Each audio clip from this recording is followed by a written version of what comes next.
Effective today, all pogos are banned. Dinagdagan pa natin ang mga kadiwa sa iba't ibang panig ng bansa. Higit sa lahat, layunin nating gawin permanente rin at mas madalas pa ang pagdaraos ng mga kadiwa. Mula sa 21 generic na gamot, ay 53 na. At bago matapos ang taon, maisasama na rin sa mga benepisyo ng PhilHealth ang chemotherapy para sa kanser sa baga, atay, ovary at prostate. Our bloodless war on dangerous drugs adheres and will continue to adhere to the established 8 E's of an effective anti-illegal drug strategy. Extermination was never one of them.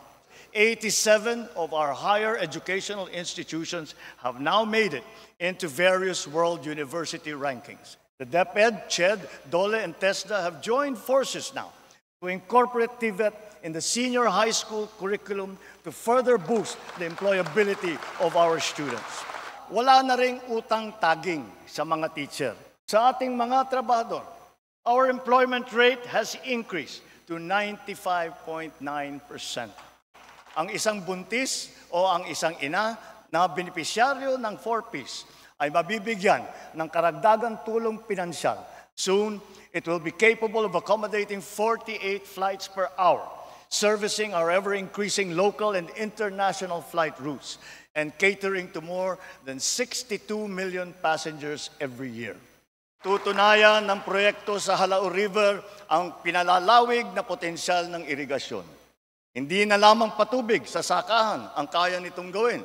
Ito na rin ay magagamit sa pagkontrol ng baha, paglikha ng kuryente, at pati na rin para sa turismo. The Philippines cannot yield. The Philippines cannot waver. Ang West Philippine Sea ay hindi katang-isip natin lamang. Ito ay atin. At ito ay mananatiling atin hanggat nag-aalab ang diwa ng ating minamahal na bansang Pilipinas.